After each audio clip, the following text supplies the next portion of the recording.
A gente sempre ouve falar de corrupção no Brasil, né? Parece que é um problema que nunca acaba. Mas e se as raízes disso forem muito mais antigas do que a gente imagina?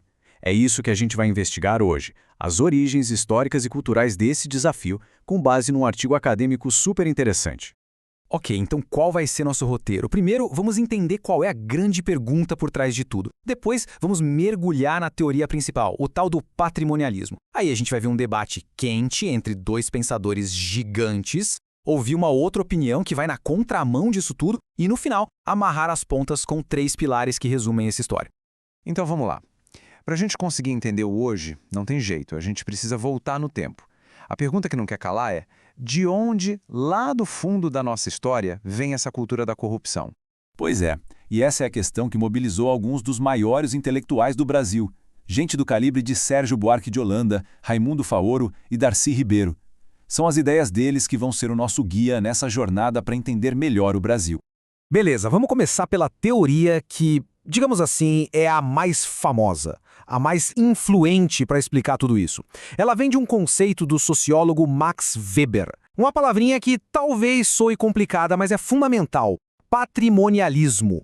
E o que diabos é patrimonialismo? Pensa assim, é quando não existe uma linha clara separando o que é do Estado, ou seja, público, e o que é do governante, o privado. É como se o país fosse uma grande fazenda pessoal. O governante basicamente trata o Estado como se fosse dele, usando os recursos públicos como se fossem da sua própria conta bancária. Olha só que interessante. Aqui a gente vê o choque de dois mundos. De um lado, o funcionário patrimonial, que vê o cargo como um favor, uma coisa pessoal. Ele contrata o primo, o amigo, a lealdade vale mais que a competência. Do outro, o burocrata moderno, que na teoria deveria separar o trabalho da vida pessoal, contratar por mérito e servir ao público, não a si mesmo. É o eterno cabo de guerra entre o jeitinho e a regra. Agora a coisa fica boa. A gente tem 2 gigantes do pensamento brasileiro, Sérgio Buarque de Holanda e Raimundo Faoro. Os dois olharam para esse conceito de patrimonialismo e disseram: é isso que explica o Brasil. Só que cada um apontou para uma direção completamente oposta. E aqui está o pulo do gato. Para Sérgio Buarque de Holanda, o problema vinha de baixo para cima. Sabe, a lógica da família, do compadrio, dos afetos, tudo isso invadiu o Estado.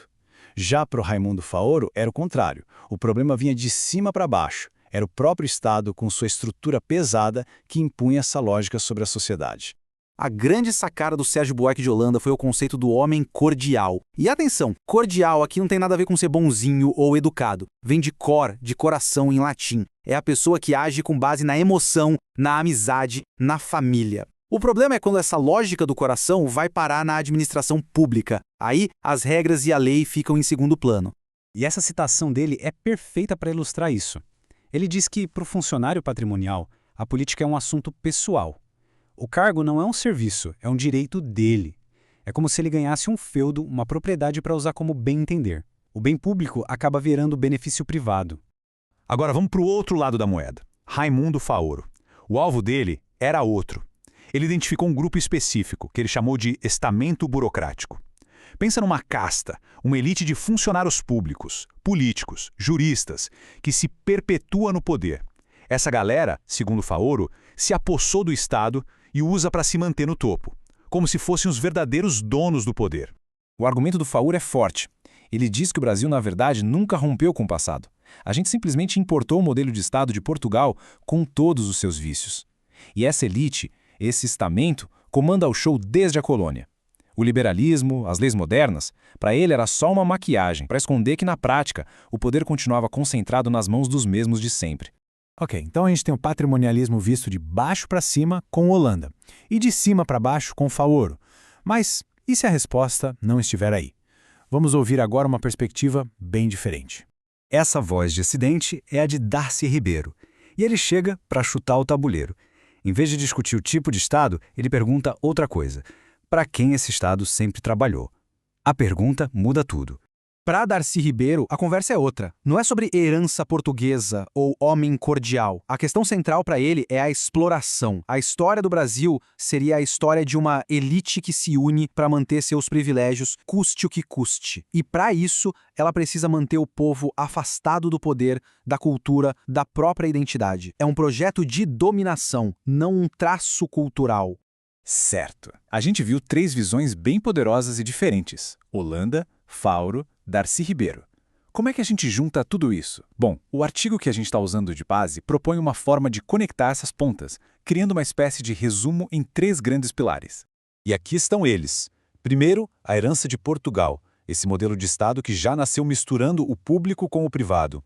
Segundo, a dominação das elites, um grupo que sempre soube usar essa máquina a seu favor. E terceiro, como consequência, a alienação do povo, uma população que historicamente foi deixada de fora das decisões. Juntos, esses 3 fatores criam um ciclo vicioso, uma cultura que a gente está tentando entender. Então, quando a gente olha para essas raízes, essa herança, essa elite, essa alienação, fica uma pergunta no ar. Uma pergunta bem difícil, na verdade. Se o problema é tão profundo, tão estrutural, por onde é que se começa a mudar? Essa é a reflexão que fica. Uma questão que define não só nosso passado, mas principalmente o nosso futuro. E é com ela que a gente encerra a nossa análise.